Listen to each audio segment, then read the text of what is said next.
Brittle legs. There was once a man who was such a boaster that scarcely a word he said was true. One day he was talking with some companions, and he said, "I have no need to work or worry over anything. I could be richer than the king himself if I chose, for I have a daughter who can spin straw into gold." A nobleman who was passing by overheard this, and he went to the king and repeated to him what the man had said. Now the king of that country was very fond of gold. He never could have enough of it. He at once sent to the boaster's house and had him and his daughter brought to the palace.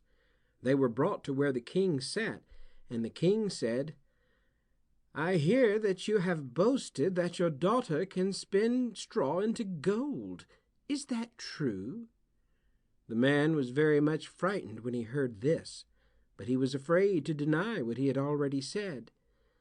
"Yes, your majesty, that is what I said," he answered.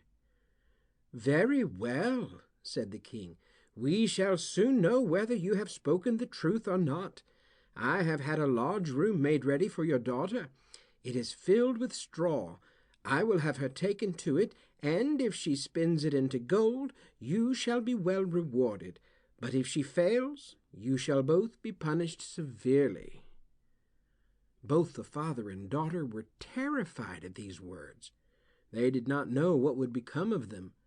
The boaster was allowed to go home, but the girl was taken to a large room filled with straw, and was left there.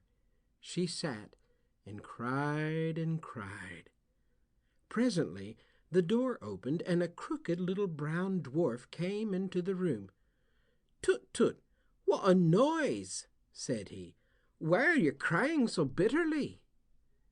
"I am crying because the king has put me here to spin this straw into gold, and I do not know how to set about it." "That should not be such a hard matter. What will you give me if I do it for you?" "This necklace around my neck," said the girl. "Very well, give it to me." The dwarf took the necklace and sat down to the spinning wheel, and it did not take him long to spin all the straw into gold, heaps and heaps of it. Then he hopped away, and no one saw him come or go but the girl. Early the next morning the king came to see how the girl was getting on. When he saw the room full of glittering gold instead of straw, he was filled with joy and wonder. But for all that, he was not satisfied.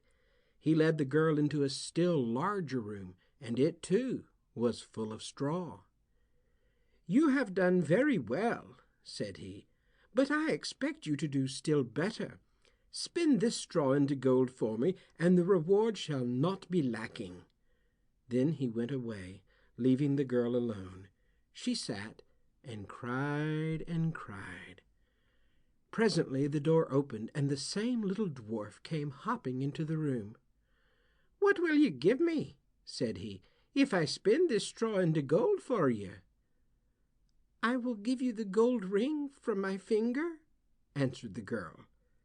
The dwarf sat down at the spinning wheel, and soon all the straw was spun into gold. Then the dwarf took the ring from the girl's finger and went away. The next day, when the king came and saw all the gold, he was even more delighted than before. He was now as rich as any emperor, but even yet he was not content. He took the girl into a still larger room, and it, like the others, was full of straw. "If you will spin this too into gold, then you shall be my bride," said he. The king had scarcely left her before the dwarf came hopping into the room. "Well," said he, "what will you give me this time if I spin the straw into gold for you?" "Alas, alas," cried the girl, "I have nothing more to give." "Promise me that if the king marries you, you will give me your first child, and I will help you," said the dwarf. At first the girl did not want to promise this, but then she thought that after all it was very unlikely the king would marry her, and even if he did, she might never have a child. "Very well," said she, "I promise." The dwarf laughed aloud and snapped his fingers with joy. Then he sat down at the spinning wheel and spun till the wheel whirred. You could scarcely see it, it flew so fast. Soon all the straw was spun. "There," said he, "now you will not need me again. But do not forget your promise, for at the right time I shall certainly come to claim the child." Then he hopped away, laughing as he went. Not long afterward the king came into the room. He could wait no longer to see whether the girl had finished her task. When he saw the heaps of gold, more than ever before, he hardly knew what to do with himself, he was so happy. "Now I am satisfied," said he. "You shall be my wife, as I promised, and your father shall be brought to court and become a great nobleman." As the king said, so it was done. He and the girl were married, and her father was sent for to come and live at the court. And now the girl was very happy. She loved the king, and she had forgotten all about the promise she had made to the dwarf. At the end of a year, a fine little child was born to the queen. The whole kingdom was filled with rejoicings. As to the king, he was almost beside himself with joy.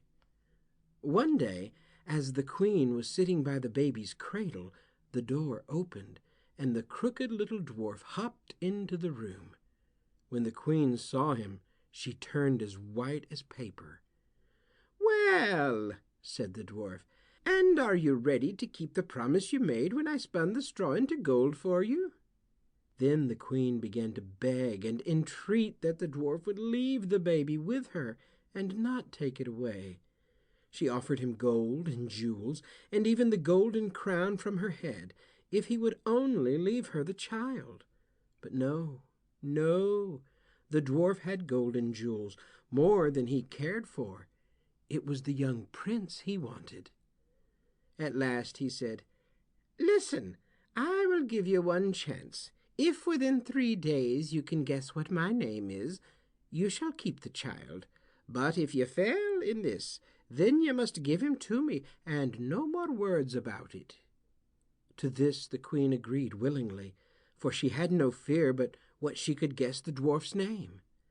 As soon as he had gone, she sent out to all the neighbors round to learn what were the names of all the men they knew, and when the dwarf came the next day, she was ready for him. Was his name John? No, it was not. Was it Henry? No. Was it James, or Conrad, or Philip, or Habakkuk? No, no, no. It was none of them. The queen went over all the names she had learned, but not one of them was the right one, and the dwarf went away rejoicing. The next day he came again, and the queen had a fresh list of names ready, for she had sent out messengers far and wide, and they had brought back every name they could hear of. But the dwarf said no to all of them. Not one of them was right. Then the queen's heart sank within her. But she plucked up courage, and as soon as the dwarf had gone, sent out other messengers, but these brought back not a single name but those she knew already. The queen was in despair. She sat at the window and waited for the dwarf to come, and she held the baby in her arms. Then she heard the king's forester talking to his sweetheart in the courtyard below. He had heard nothing of how the queen had sent far and wide to gather names, for he had been off in the forest for 3 days.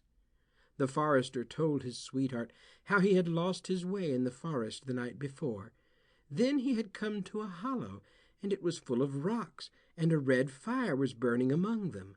Around this fire a crooked little dwarf was dancing, and as he danced he sang, "Today I brew, tonight I bake, tomorrow I the young prince take, for none could guess unless they were told that Brittle legs is the name I hold." When the queen heard that, she laughed aloud. Then she arose and put the baby down, and sent word to the forester that he should tell no one else of what he had seen in the forest. Not long afterward, the dwarf came, as usual. "Well, and have you guessed my name?" he asked. "For if you have not, I must have the child." The queen pretended to be in great trouble. Is it Shortshanks?" she asked. "No," cried the dwarf, and his eyes shone like sparks.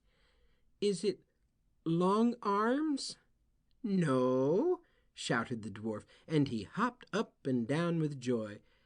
Is it by any chance Brittle Legs?"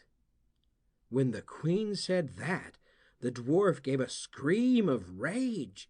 His face grew first as black as thunder, and then as red as fire. "Someone has told you! Someone has told you!" he shrieked, and he stamped so hard that his foot sank down into the floor, and he could not pull it out. So he shook it off and hopped away, leaving one leg behind him, and what became of him after that nobody ever knew. But the queen lived happy and untroubled forever after.